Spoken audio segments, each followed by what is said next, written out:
Hi everyone, greetings from Gloom India. This is Dr. Jigar Shimali, consultant nephrologist and transplant physician working in Ahmedabad. So आज हम जिस topic के बारे में discussion करना चाहते हैं वो है एंडोटॉक्सिन रिटेंटिव फिल्टर जो हीमोडायलिसिस ट्रीटमेंट के दौरान यूज़ होता है। अब ये एंडोटॉक्सिन रिटेंटिव फिल्टर एग्जैक्टली क्या होता है और इसके बारे में हमें और क्या जानना चाहिए, वो आज का हमारा डिस्कशन है। तो सबसे पहले हम जो हीमोडायलिसिस थेरेपी में करते हैं, हम क्या करते हैं कि जो यूरेमिक टॉक्सिन्स और जो एक्सेस वाटर होता है वो हम डायलिसिस फ्लूइड के अंदर ड्रेन कर लेते हैं एक डिफ्यूजन के प्रोसेस के द्वारा, कि जो जिसके लिए सेमी परमेबल मेम्ब्रेन यूज़ होता है फ़िल्टर या डायलाइज़र में। अब जो सालों पहले जो फ़िल्टर्स यूज़ होते थे वो फ़िल्टर सेल्यूलो सिंथेटिक मटेरियल के बने हुए होते थे। अब जो फ़िल्टर्स बनते हैं वो सिंथेटिक मटेरियल के बने हुए होते हैं। सो टाइम दर टाइम इसकी क्वालिटी में काफ़ी इम्प्रूवमेंट हुआ, बहुत से सॉल्यूट का क्लियरेंस भी इम्प्रूव हुआ। बट इसके साथ ये एक प्रॉब्लम भी है कि एक प्रोसेस होती है जिसको कहते हैं बैक डिफ्यूजन। बैक डिफ्यूजन माने जो डायलिसिस के पानी से पेशेंट के ब्लड के अंदर कुछ चीज़ें वापस आती हैं, उसको कहते हैं एंडोटॉक्सिन फ्रैगमेंट्स। वो अभी भी एक इशू है। चलो तो सबसे पहले ये समझते हैं एंडोटॉक्सिन क्या होता है। तो एक्चुअली एक एंडोटॉक्सिन जो ग्राम नेगेटिव बैक्टीरिया है उसकी जो सेल वॉल है उसका पार्ट होता है। तो जब भी कोई बैक्टीरिया अलाउ होता है तभी भी, या जब वो मर जाता है तब उसके अंदर से ये एंडोटॉक्सिन रिलीज़ होता है। जब अलाइव होता है तब छोटी क्वांटिटी में, और जब डेथ हो जाती है तो लार्ज क्वांटिटी में ये रिलीज़ होता है। अब है ना, ये एंडोटॉक्सिन अलाइव नहीं होते, जिसकी वजह से जो डिसइंफेक्शन एजेंट यूज़ करते हैं उससे वो मारा नहीं जाता। जब वो एंडोटॉक्सिन, जैसे हमने बोला, डायलिसिस फ्लूइड से पेशेंट के ब्लड में आता है, माने एंडोटॉक्सिन ब्लड में होने की प्रक्रिया, उसको कहते हैं एंडोटॉक्सेमी, एंडोटॉक्सिन इन द ब्लड। वो होता है तो वो एक इन्फ्लेमेशन प्रोसेस स्टार्ट करता है। अब इस इन्फ्लेमेशन प्रोसेस से एक पायरोजेनिक रिएक्शन, पायरोजेनिक माने फीवर जैसा रिएक्शन, जिसके अंदर फीवर, चिल्स, ब्लड प्रेशर कम हो जाना, उल्टी उबके होना या मसल पेन होना, ये शुरू हो जाता है, बॉडी एक होना वो शुरू हो जाता है। तो इस वजह से हमें ये एंडोटॉक्सिन को निकालने की ज़रूरत होती है। ये निकालने के लिए हमें जो चाहिए वो है एंडोटॉक्सिन रिटेंटिव फिल्टर। ओके। अब जो रूटीन डायलिसिस मशीन होते हैं उसका हम केमिकल और माइक्रोबायोलॉजिकल जो कंटामिनेशन होता है उसके लिए जो मैन्युफैक्चरर जिन्होंने मशीन बनाए हुए हैं उनकी रिकमेंडेशन ऑब्वियसली हम मशीन टू मशीन फॉलो करते ही है। बट जनरली ये रिकमेंडेशन बैक्टीरिया के मारने के लिए होता है। हमें जो चाहिए कि वो डिकमेंटामिनेशन सिर्फ एंडोटॉक्सिन रिटेन रिमूवल फिल्टर के लेवल पे ना हो, कोई बायोफिल्म बने उसके लेवल उसका भी रिमूवल हो, इस लेवल तक हमें देखना होता है। तो हमारी यूनिट के जो पॉलिसी या प्रोटोकॉल होना चाहिए वो इस तरह से होना चाहिए, ये दोनों चीज़ों के लिए हमें हेल्प करता है। हमने हमारे आगे के एक लेक्चर में बायोफिल्म के बारे में भी समझा था कि कोई भी सरफेस होती है उसके ऊपर एक आर्टिफिशियल मेम्ब्रेन जैसा बनता है जिसके अंदर बैक्टीरिया ग्रो हो सकता है, जिसको हम बायोफिल्म कहते हैं। ओके। ये कैथेटर के बारे में, कैथेटर के फंक्शन में कैसे प्रॉब्लम कर सकता है और उसको हम कैसे डील कर सकते हैं वो तो हमने आगे के एक बार एक ब्लॉग में डिस्कशन किया हुआ है। बट इवन हीमोडायलिसिस की जो सर्किट है उसके अंदर भी ये इम्पोर्टेंट रोल प्ले करता है। और फीवर पेशेंट को जो पायरोजेनिक सिम्टम होते हैं जो भी हमने डिस्कशन किए, chills, fever, blood pressure drop हो जाना, उल्टे अबके होना, बॉडी एक होना, वो शुरू हो जाता है। ओके। अब अल्ट्रा प्योर वाटर क्या होता है, हमने अल्ट्रा प्योर वाटर के बारे में भी पहले डिस्कशन किया हुआ है कि वाटर की अलग अलग क्वालिटी होती है। एक होता है क्लीन वाटर, से फॉर एग्जांपल जो हम पानी पीने के लिए यूज़ करते हैं।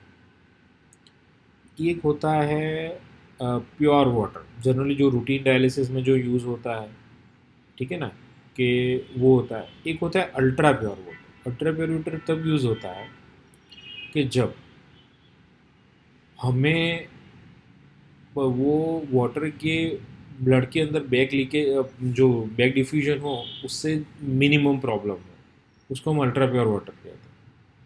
और उससे भी एक ऊपर कैटेगरी आती है जिसको कहते हैं स्टराइल वाटर। सो हम डायलिसिस में कौन सा स्टराइल वाटर यूज़ करते हैं, and that is normal saline, कि जो हम पेशेंट के ब्लड के अंदर सीधा इंजेक्ट कर सकते हैं और पेशेंट को उससे कोई दिक्कत नहीं होती।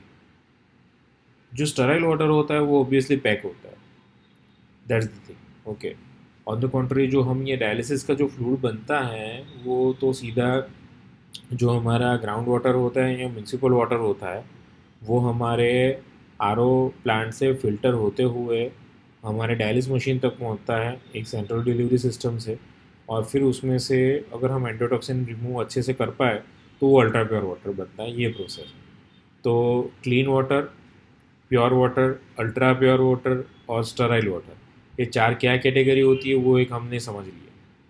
हमारा एक और भी आगे एक लेक्चर होगा कि अल्ट्रा प्योर वाटर क्या होता है, उसके क्वालिटी स्टैंडर्ड्स क्या होते हैं, पर वो हम किसी और ब्लॉग में डिस्कस करेंगे।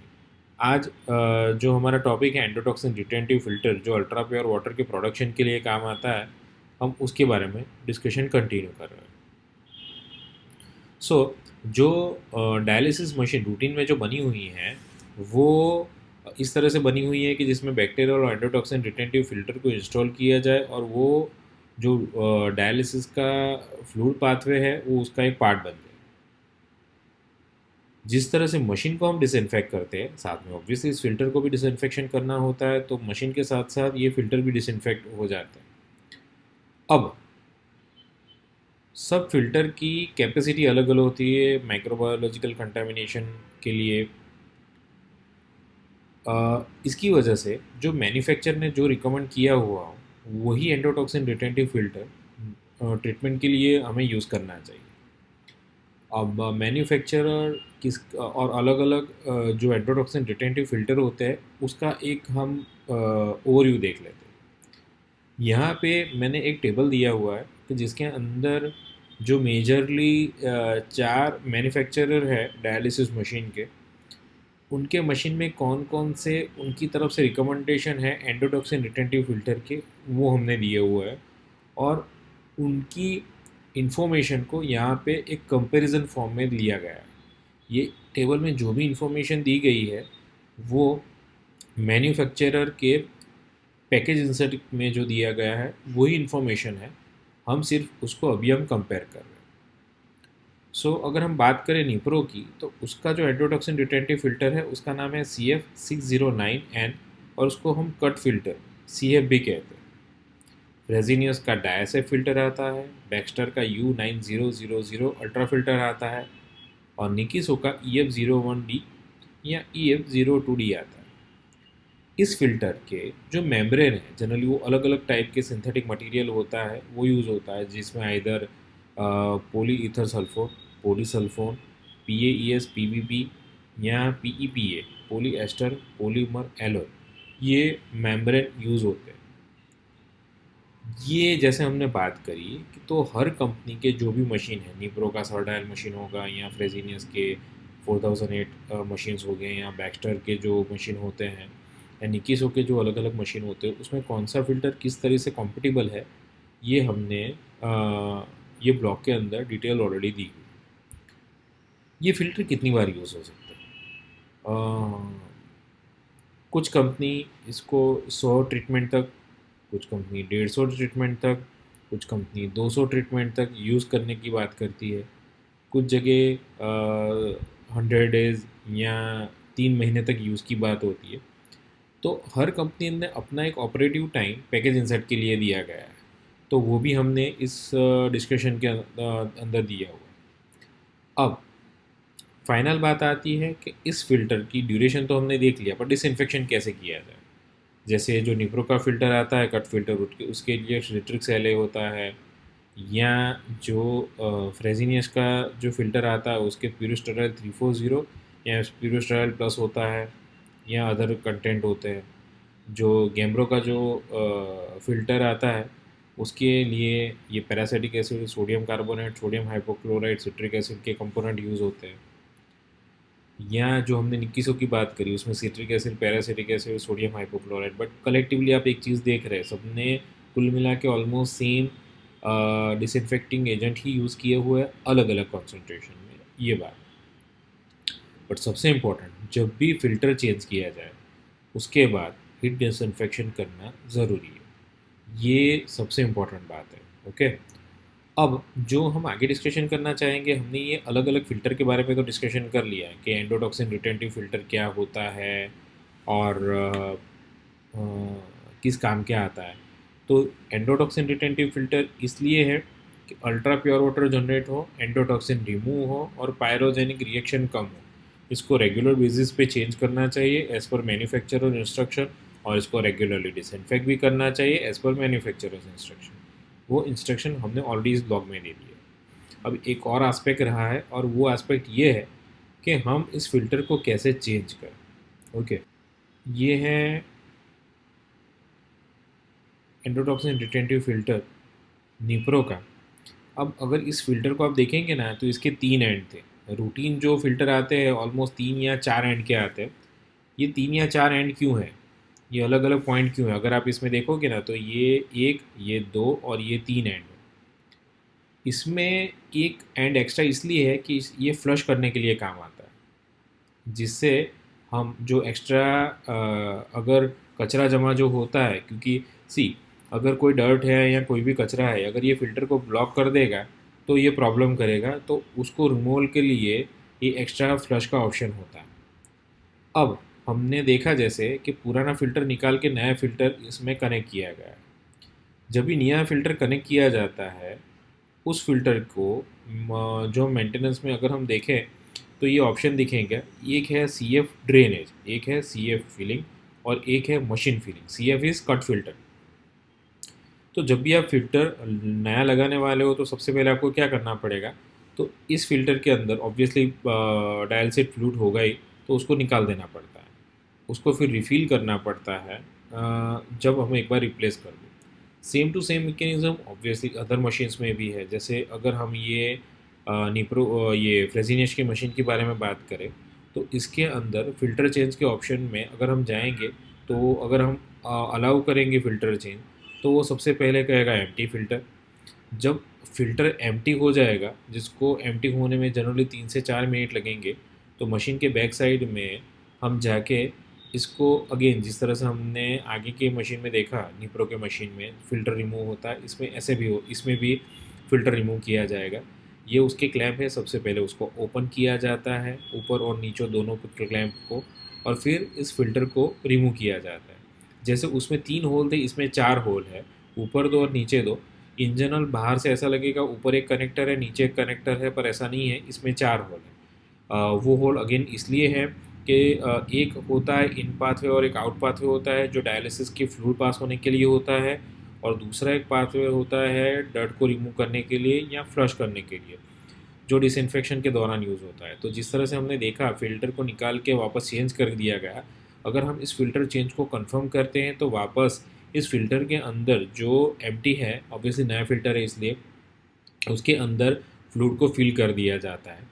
जैसे हमने पहले भी बात करी दो कि कभी भी फ़िल्टर को चेंज करने के बाद हमें उसका डिसइंफेक्शन, हॉट डिसइंफेक्शन करना होता है, और फ्रेजिनियस की मशीन में ये डिसइंफेक्शन का जिस तरह से ऑप्शन दिख रहा है वो इस तरह से होता है। अब अगर हम तीसरी कैटेगरी की बात करें, तो ये है गैम्ब्रो का मशीन AK98। इस मशीन के बारे में अगर हम बात करें, तो ये मशीन की ये फ्रंट स्क्रीन है।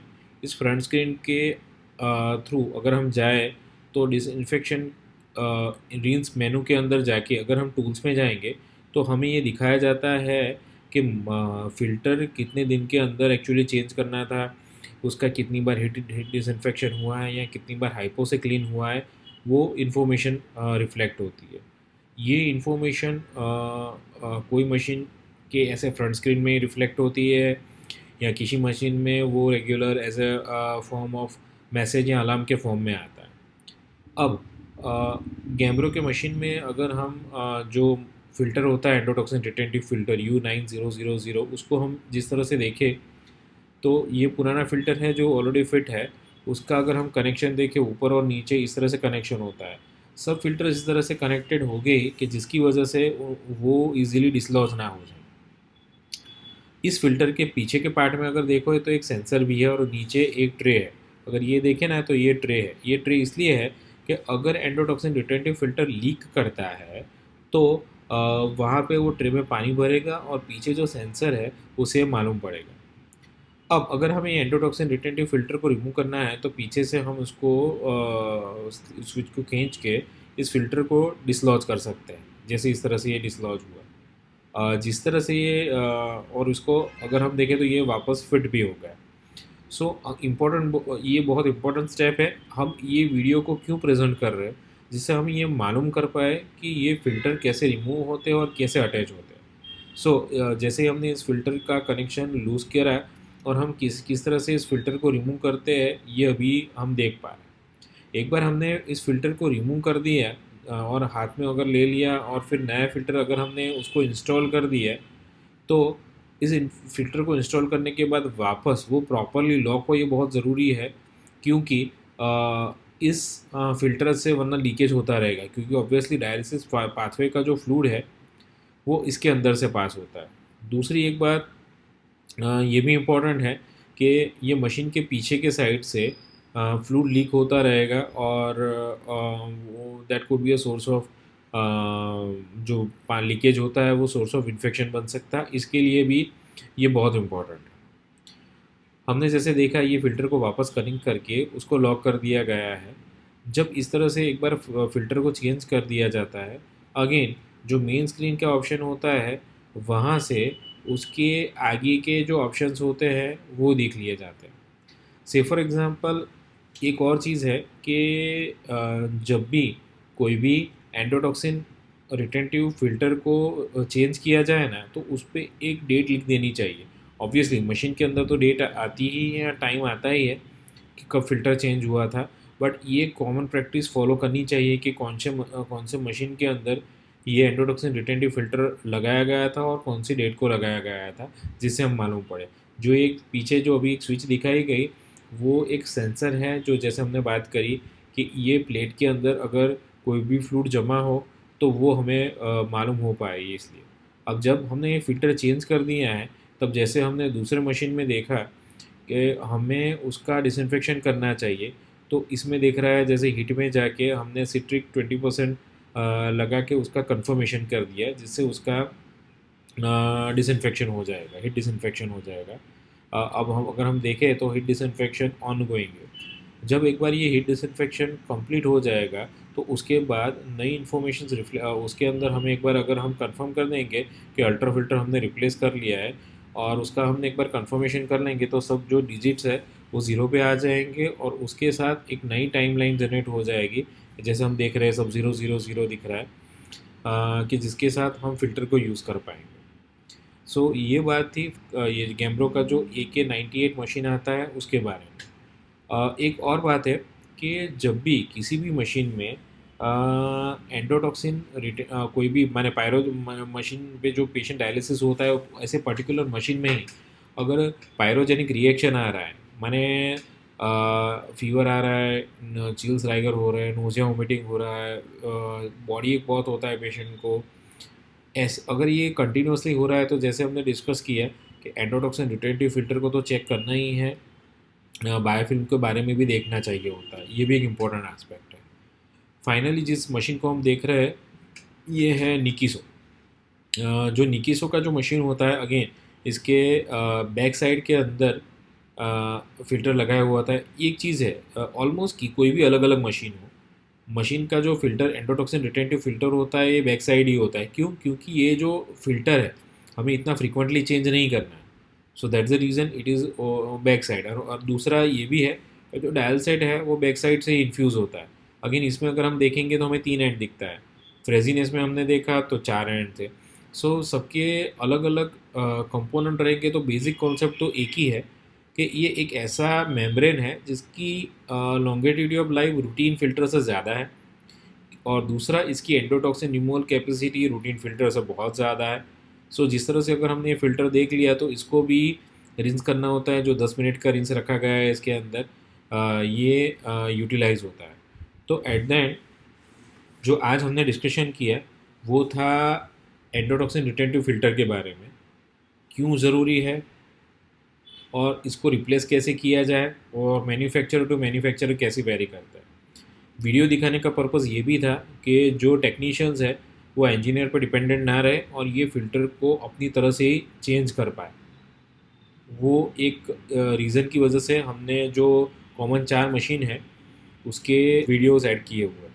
सो लेट अस नो, अगर इसके बारे में अगर कोई भी क्वेश्चन है तो ब्लॉग या वीडियो में पोस्ट करिए। Thank you.